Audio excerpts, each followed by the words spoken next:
My girlfriend called me ugly in front of her friends and dumped me at a restaurant, leaving me to pay for the dinner.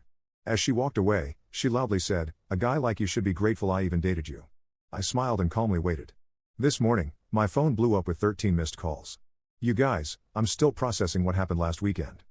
I keep replaying it in my head and wondering if I somehow imagined the whole thing. But nope. My maxed out credit card and the ice cream stains on my couch confirm it was very real. For context, I had been with Rachel for 2 years. 2 years. Not some casual fling or whatever. We had the whole routine down.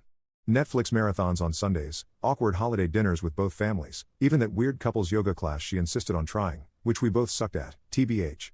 Things weren't perfect between us, are they ever? But I thought we were solid. We had talked about maybe moving in together this summer.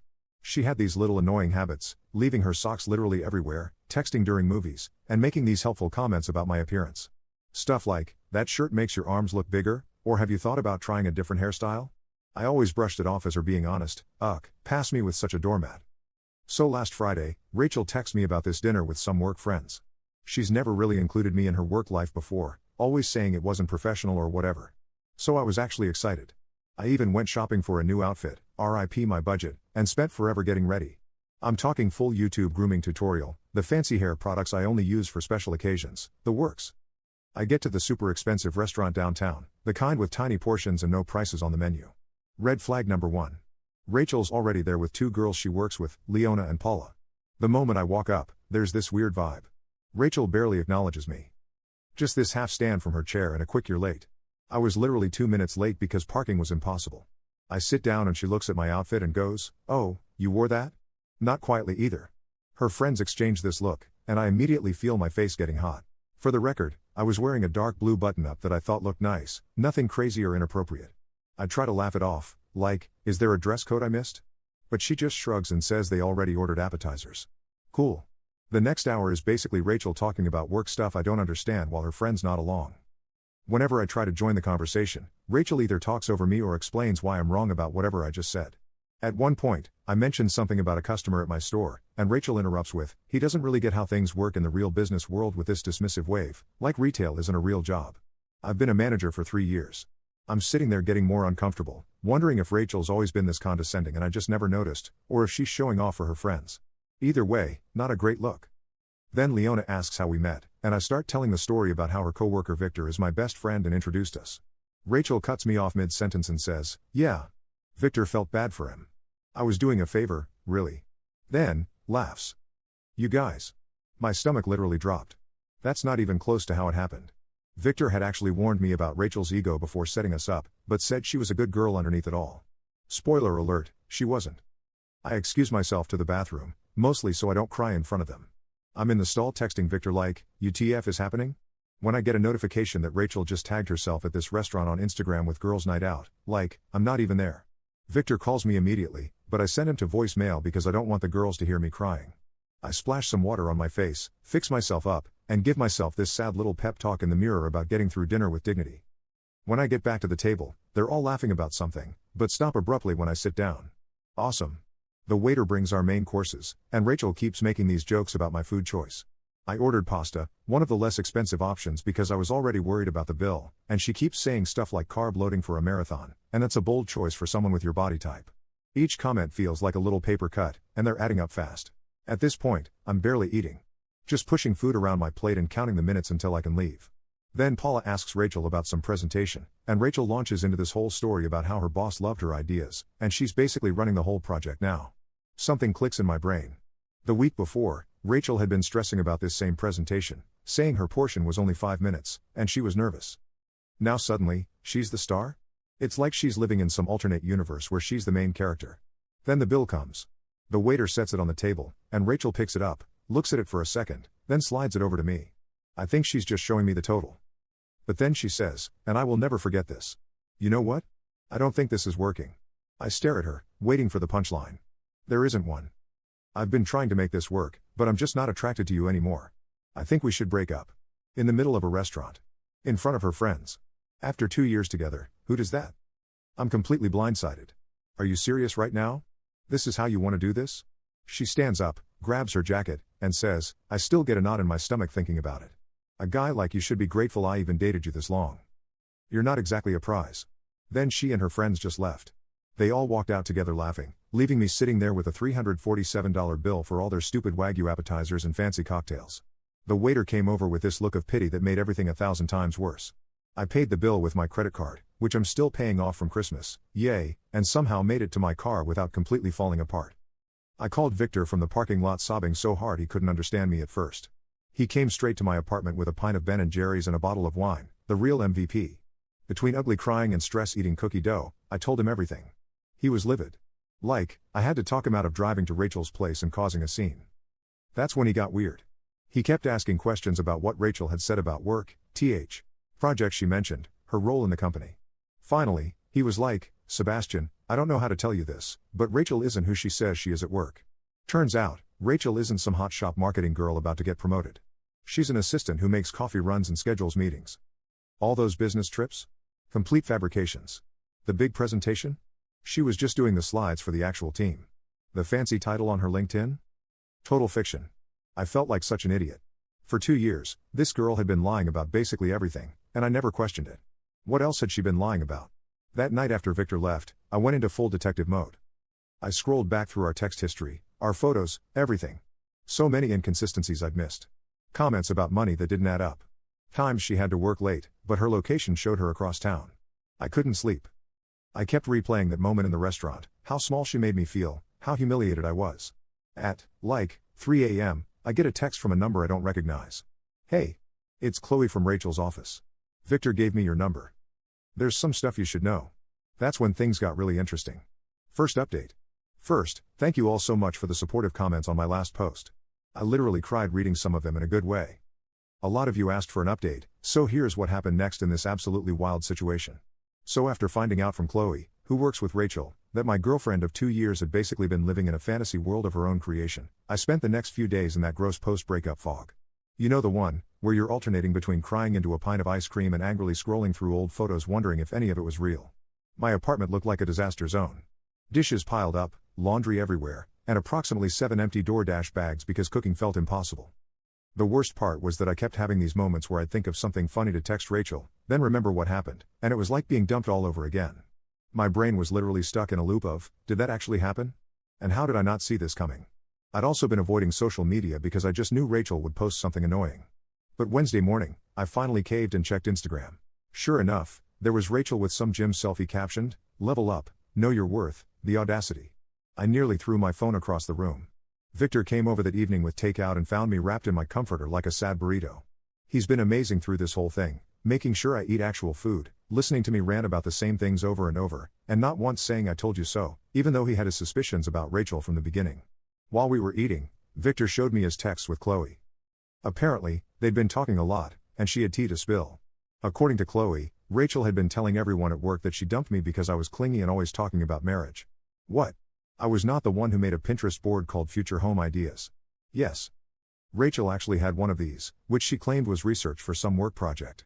Then Chloe dropped the real bombshell. Rachel wasn't just lying about her job title. She was currently on probation for taking credit for other people's work and might actually get fired soon. All those late nights working, she was frantically trying to fix mistakes before anyone noticed. Those business trips, complete fiction. I was still processing all this when my phone rang.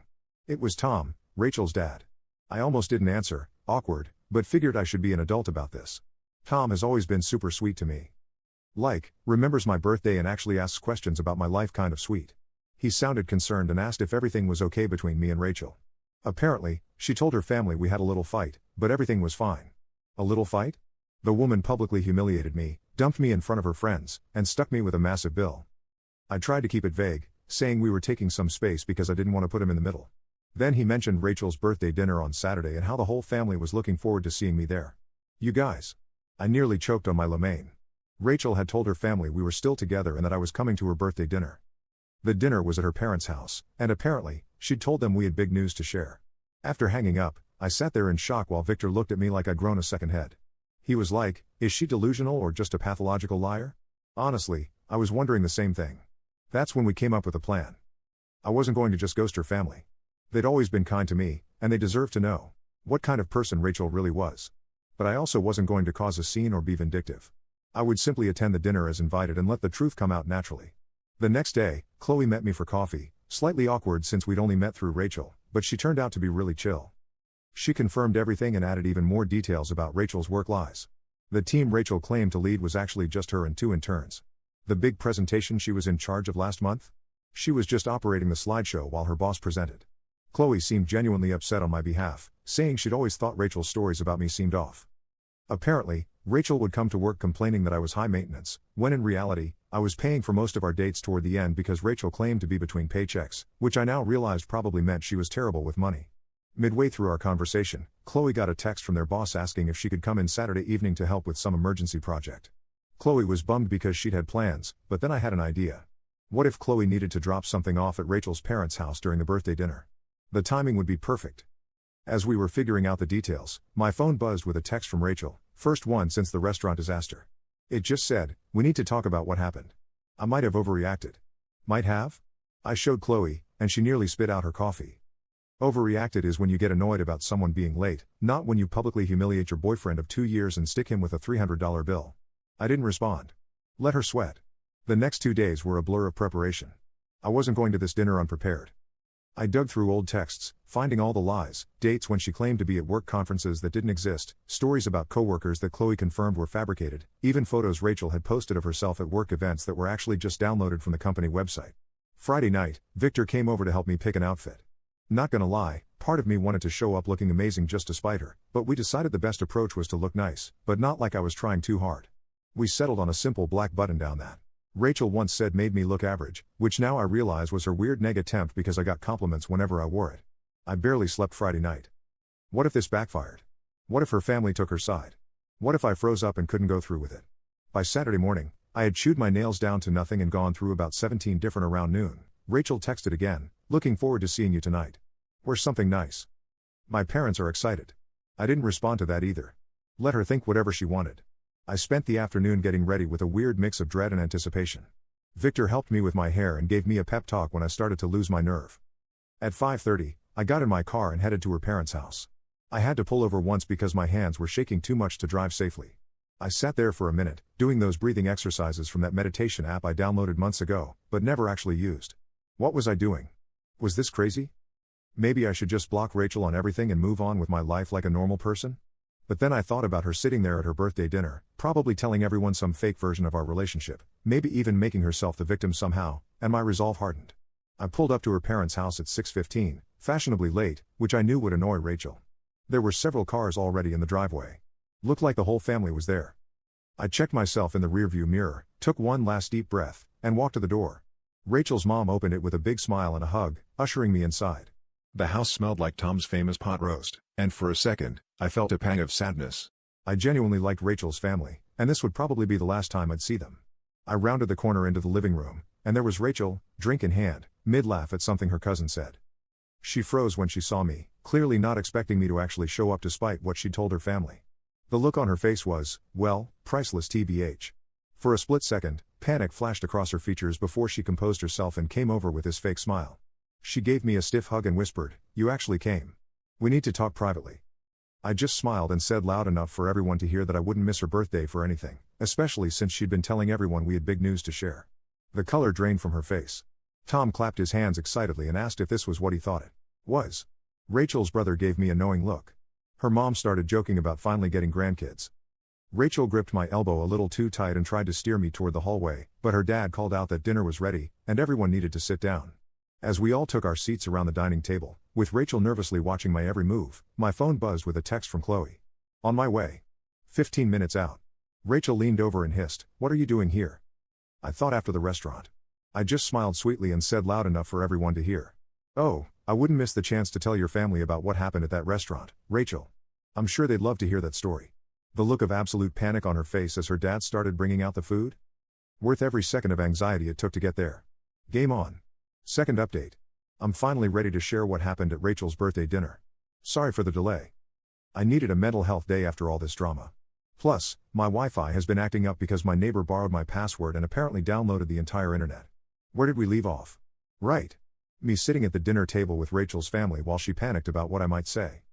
So there I was, surrounded by Rachel's family. Her parents Tom and Ruth, her brother Kyle, her grandpa, and 2 cousins whose names I always mix up. The table was loaded with Tom's famous pot roast, those buttery mashed potatoes I've literally dreamed about, and a fancy salad that nobody was going to eat but everyone would pretend to appreciate. The first 20 minutes were straight up awkward. Rachel kept trying to control the conversation while shooting me these warning glances. I just smiled and passed the bread rolls, enjoying the way her left eye twitched every time I opened my mouth. Petty? Maybe? Satisfying? Absolutely. Tom kept the conversation flowing. Bless him. He asked about my family, my job, the usual small talk. When he mentioned how proud they all were of Rachel's big promotion, I nearly choked on my water. I glanced at Rachel, whose face had gone the exact shade of the beets on the table. Rachel jumped in, talking about how her team was crushing their targets and how her boss was practically grooming her for senior management. I just nodded along, watching her dig herself deeper with each word. Ruth, who's always been the quiet type, suddenly asked Rachel about the Johnson account. Apparently, Rachel had been telling her mom about some huge deal she was supposedly leading. Rachel's answer was so vague, it could have been a horoscope. Something about strategic pivots and leveraging core competencies that literally meant nothing. Her brother Kyle caught my eye across the table. He's always been the skeptical one in the family, the type to Google facts during arguments and call people out on their BS. He raised an eyebrow at me like, is she for real right now? That's when Tom brought up the future. He asked us about our big news and whether it had anything to do with us taking the next step. Rachel nearly dropped her fork and mumbled something about it not being the right time to discuss it. Her grandpa, who has zero filter and is my absolute favorite person in her family, cuts in with, so are you two moving in together or what? Because Rachel said you were looking at apartments together. Again, news to me. The furthest we'd gotten in that conversation was me once saying, maybe we should think about combining our Netflix accounts to save money. Rachel tried steering the conversation back to herself, talking about how her boss had given her a company card for business expenses. I couldn't help myself. I asked what kind of expenses she was authorized to approve. She stammered something about client dinners and team outings. That's when I casually mentioned, oh, speaking of dinners, Rachel took me to this amazing restaurant last week. What was it called again, honey? The one where you met up with Leona and Paula? The color drained from her face faster than my phone battery on TikTok. Seriously, my phone can't handle more than 20 minutes of scrolling before dying. Anyone else? Before she could respond, the doorbell rang. Perfect timing. Tom went to answer it, and I heard his delighted, "Oh, Chloe." What a surprise. Rachel looked like she might actually pass out. Chloe walked in with a folder, all professional, in her button-up shirt. She apologized for interrupting the birthday dinner, but said she had some work documents Rachel needed to sign urgently for Monday morning. Tom, being the perfect host, immediately invited her to join us for cake later. Rachel tried to usher Chloe toward the front door, but Ruth insisted they could handle work stuff right there at the table since we're all family here. Chloe sat down in the empty chair beside me, which I'd strategically saved NGL. Rachel was gripping her fork so hard I thought it might bend. That's when Ruth asked Chloe how the big presentation went, the one Rachel had apparently been leading. Chloe looked confused for a second before catching on. She glanced at me then at Rachel, and I could see her making a decision. Chloe said the presentation went well but clarified that their boss had delivered it, with Rachel and the team providing support. Ruth looked confused and said that wasn't how Rachel had described it. I jumped in because I'm messy like that and asked Chloe about Rachel's promotion. Poor Chloe looked so uncomfortable. Caught between loyalty to a coworker and not wanting to lie to an entire family, she fidgeted with her napkin and said something vague about company restructuring. Rachel interrupted with this fake laugh and tried changing the subject to sports or whatever, but her brother wasn't having it. He asked Chloe point blank what Rachel's current title was. The silence that followed was like that moment when you drop something in a public bathroom. Everyone hears it. No one wants to acknowledge it. Chloe looked at Rachel, who was silently pleading with her eyes, then at me. I nodded slightly. She cleared her throat and said that Rachel was an administrative assistant in the marketing department. The silence. Ruth put down her fork slowly. Her grandpa made this little hump sound. Kyle muttered something that sounded suspiciously like, I knew it. Rachel immediately went into damage control mode, saying Chloe was confused, that she had multiple roles, that it was complicated. But the dam had broken. Her family started asking specific questions that she couldn't weasel out of. When did you get promoted? She hadn't. Why did you say you had a team? She didn't. What about that corner office you mentioned? Also fictional. With each question, Rachel's stories unraveled more. She kept looking at me like this was somehow my fault, which just made me more determined to let everything come out. Tom, bless his heart, tried to smooth things over. He suggested we all have some cake and talk about happier things. As he went to the kitchen to get it, Kyle asked me directly about the restaurant I'd mentioned earlier. This was my moment. I took a deep breath and told them everything. How Rachel had invited me to meet her friends, how she'd belittled me throughout dinner, how she dumped me in front of everyone and walked out, leaving me with a $347 bill I could barely afford. Rachel tried interrupting several times, but her mom shut her down with this look I'd never seen before. Pure disappointment. Rachel's defense, that I was exaggerating and playing victim, That I had embarrassed her in front of her colleagues by not fitting in, that leaving me with the bill was teaching me financial responsibility. Her grandpa actually snorted at that last one. Chloe, who had been quiet through most of this, finally spoke up. She confirmed my story, adding that she'd heard Rachel bragging to coworkers about how she'd put me in my place. She even pulled out her phone and showed texts from Paula, receipts, y'all, discussing what had happened. Tom came back in with the cake just as Rachel was trying to paint herself as the victim. He set it down and asked what he'd missed. No one spoke for a moment. Then Rachel's mom said, very quietly, that they needed to have a family discussion about honesty. Rachel exploded, like full-on temper tantrum. She accused me of turning her family against her, called Chloe a traitor, and said everyone was just jealous of her success. What success? She knocked over her water glass, pointed at me, and yelled that a guy like me should be grateful she even bothered with me. Her dad gasped. Her grandpa said something that I'm pretty sure was old people swearing. Her brother just shook his head like he wasn't even surprised. I stayed calm somehow and said that the only thing I was grateful for was finally seeing who she really was. Rachel stormed out, slamming the door so hard that one of Tom's decorative plates fell off the wall and cracked. The aftermath was weirdly peaceful. Tom apologized to me like 50 times. Ruth looked tired and sad. Kyle helped clean up the spilled water. Chloe apologized for her part in the awkwardness but said she couldn't stand by while Rachel lied to everyone. Then the strangest thing happened. Instead of asking me to leave, they insisted I stay for cake. We all sat there. Rachel's ex-boyfriend, her coworker, and her family, eating birthday cake without the birthday girl. In any other situation, it would have been the most awkward thing ever. But somehow, it wasn't. After cake, I helped Tom clean up in the kitchen. He kept apologizing and saying he had no idea Rachel had been lying about so much.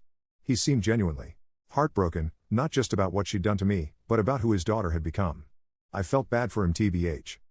No parent wants to realize their kid is, well, kind of terrible. He asked me quietly if there had been signs before.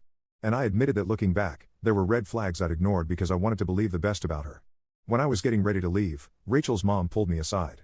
She thanked me for my honesty and apologized for what her daughter had done. She seemed so defeated, like she was trying to figure out where they'd gone wrong in raising her. I assured her it wasn't their fault. Rachel had made her own choices. Chloe offered to walk me to my car, probably sensing I needed a moment to process everything. As we walked down the driveway, she mentioned that Rachel had been having problems at work for months, taking credit for other people's ideas, lying about her contributions, even faking emails from clients. She was actually on her final warning before potential termination. Suddenly, Rachel's desperate need to appear successful made a twisted kind of sense. Her whole identity was built on this fake image of success and status. When I thought about it that way, I almost felt sorry for her, almost. I thanked Chloe for backing me up and drove home in a weird state of emotional exhaustion mixed with relief, like when you finally take off uncomfortable shoes at the end of the day. Sorry for the weird analogy, but y'all know what I mean. When I got home, I had 3 missed calls from Victor wanting updates. I was about to call him back when my phone buzzed with a text from Rachel. You've ruined everything. This isn't over. I didn't respond, just blocked her number, and made myself some tea. I should have been scared or upset, but honestly, I just felt tired and maybe a little proud of myself for standing up to her. I thought that was the end of it. I really did. But this morning, my phone blew up with 13 missed calls from Rachel's dad, her brother, Chloe, and several numbers I didn't recognize. Something had happened overnight. And based on the increasingly frantic voicemails, Rachel had completely lost it. Last update, I'm finally ready to explain about those 13 missed calls. Thanks for being patient while I processed everything that happened. Also sorry for the delay.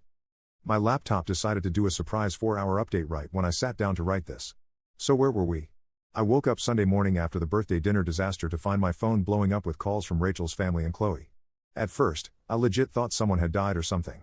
My stomach did that awful dropping thing as I scrolled through the notifications. 5 missed calls from Tom, 3 from Kyle, 2 from Chloe, and 3 from numbers I didn't recognize. I called Tom back first because he seemed the most worried based on his voicemails, which were just variations of Sebastian. Please call me as soon as you can. He picked up on the first ring sounding exhausted. Apparently, after Rachel stormed out of the birthday dinner, she'd gone on a complete bender. She'd shown up at her ex-boyfriend's apartment at, 2 a.m. drunk and ranting about how I'd ruined her life. The ex, who I didn't even know existed tbh, was understandably freaked out and called Kyle, who had to go pick her up. But that wasn't all. Rachel had also spent the night sending unhinged messages to practically everyone we knew. She'd texted Chloe threatening to ruin her at work. Lol, good luck with that when you're about to get fired. She'd posted this long rambling status on Facebook about how she was surrounded by snakes, and people would regret betraying her. Most concerning was that she'd posted my address in a private message to her friend Paula, saying she was going to make me pay for humiliating her. Paula, who apparently has some moral compass, immediately called Tom and forwarded the message, which is why he was trying so desperately to reach me. I was sitting on my couch in my ratty old pajamas, hair still in yesterday's messy bun, trying to process all this information while Tom apologized approximately 50 times for his daughter's behavior. I should have been scared, I guess. But honestly, I just felt tired. Like, when your phone is stuck at 1% battery for hours, just waiting for it to finally die so you can charge it and move on. Tom insisted on coming over just to make sure I was okay, which was super sweet, but also made me panic clean my apartment. Nothing motivates tidying up like knowing someone's dad is about to see your living space. Am I right? I was literally throwing dirty laundry into my closet and scrubbing dried toothpaste off the bathroom sink when my doorbell rang. It wasn't just Tom. Kyle was with him too. They brought coffee and those little pastries from the bakery near their house, which, not gonna lie, might be what I miss most about being with Rachel. We sat at my tiny kitchen table with the wobbly leg that I've been meaning to fix for months, and they filled me in on the Rachel situation. According to Kyle, this wasn't the first time Rachel had lied about her life. In college, she'd apparently told everyone she was on the softball team when she'd actually been cut during tryouts. She'd once claimed to be talking to a popular guy who had no idea who she was. There was a whole pattern of her creating this fictional version of herself that was more successful, more popular, more everything. As they were talking, my phone kept buzzing with texts from friends who'd seen Rachel's social media meltdown. Victor was freaking out, wanting to come over with his girlfriend who does kickboxing just in case. He watches too many crime shows, I swear. My group chat was blowing up with confused messages about the dramatic subtweets Rachel was posting. That's when my doorbell rang again. I literally froze, wondering if it was Rachel. Kyle peeked through the blinds and let out a long breath. It was Chloe. Apparently, Rachel had been blowing up her phone all morning too, and Chloe wanted to warn me in person since Rachel had mentioned paying me a visit. So there we all were, me, Rachel's dad, her brother, and her coworker, sitting in my living room on a Sunday morning, trying to figure out what to do about this woman-child throwing a tantrum because she got caught in her lies. If it wasn't so stressful, it would have been hilarious. Like, imagine explaining this situation to someone who wasn't there. Chloe mentioned that their boss had already gotten wind of Rachel's social media tirade. Someone had screenshotted and forwarded it. So Monday at work was going to be interesting. Kyle was worried Rachel might do something stupid if she lost her job on top of everything else. That's when my doorbell rang again.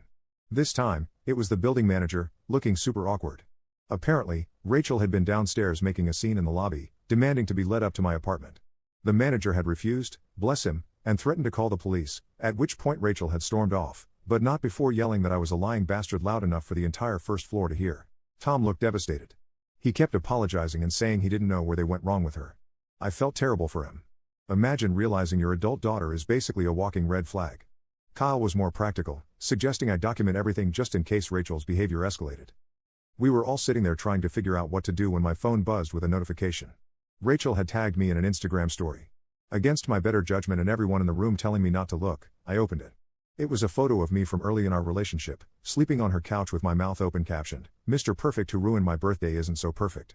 A guy like you should be grateful anyone took pictures of you at all." Like, that was her big revenge? A slightly unflattering photo from 2 years ago? I actually laughed out loud, which wasn't the reaction Tom was expecting. But honestly, if that was the worst she could do, I was going to be fine. Just as we were discussing next steps, there was a loud pounding on my door. We all jumped. Then we heard Rachel's voice, slurring slightly. "I know you're in there. Open the door." Chloe immediately stood up like she was going to confront Rachel, which was sweet, but unnecessary. I was already calling the building security guard, perks of a slightly more expensive apartment building. Rachel kept pounding and yelling, and I could hear my neighbor's door open as she came out to see what the commotion was about. By the time security arrived, Rachel had moved on to kicking the door. The security guard didn't mess around. He told Rachel to leave or he'd call the police. There was some back and forth that I couldn't quite make out, then silence. The guard knocked gently and let me know Rachel had left the building but was still in the parking lot, possibly waiting. Tom was mortified. He insisted on going down to deal with his daughter himself. And honestly, I was happy to let him. He was so upset that Ruth, Rachel's mom, had to come pick them both up. The whole situation was just sad. After they left, Chloe and I sat on my couch in stunned silence for a bit. She finally broke it by asking if I had any alcohol, which felt like the appropriate response to the morning we'd had. We split a bottle of wine I'd been saving for a special occasion, and this definitely counted. By the time Chloe left, it was late afternoon, and I was emotionally exhausted. Victor came over and stayed the night just in case Rachel decided to make a return appearance. She didn't, thankfully. We ordered pizza, watched bad reality TV, and tried to process the absolute soap opera my life had become. The next few weeks were, well, an adjustment. Rachel got fired from her job after failing to show up for 3 days and sending inappropriate emails to several coworkers. She moved back in with her parents temporarily, which I only know because Kyle and I have kept in touch. He's actually pretty cool. We get coffee sometimes. Rachel tried to contact me a few more times, leaving voicemails that ranged from angry to tearful to weirdly nostalgic. I saved them all just in case, but never responded. She created a few fake Instagram accounts to message me, but they were so obviously her, who else would write "you're making a big mistake with that spelling error," that I just blocked them instantly. The weirdest part was running into her at Target about a month later. I was in the home section looking at shower curtains, and suddenly there she was, holding a pack of socks and looking like she hadn't slept in days. We made eye contact, and for a second, I thought she might cause a scene. Instead, she just turned around and walked away, leaving her shopping basket right there in the aisle. That was 3 months ago now. Rachel eventually moved to her aunt's place in another state, according to Tom, who still sends me holiday cards, which is sweet, but awkward. Her social media has gone suspiciously quiet. Kyle thinks her parents finally cut her off financially until she gets therapy. As for me, I'm doing pretty good, actually. My apartment finally feels like mine again now that I've rearranged the furniture and replaced the stuff that reminded me of Rachel. The strangest outcome of all this might be my unexpected friendship with Chloe. We're not dating or anything, though Victor keeps trying to make that happen. But we grab lunch sometimes and text out stupid TikTok videos. It's nice having someone who witnessed the whole Rachel saga and understands why I now have trust issues the size of Texas. Looking back at everything, I'm not angry anymore. Well, not just angry. I'm also weirdly grateful. Not for dating Rachel. Definitely not that. But for finding out who she really was before things went further. Imagine if I'd moved in with her or something? Shudder.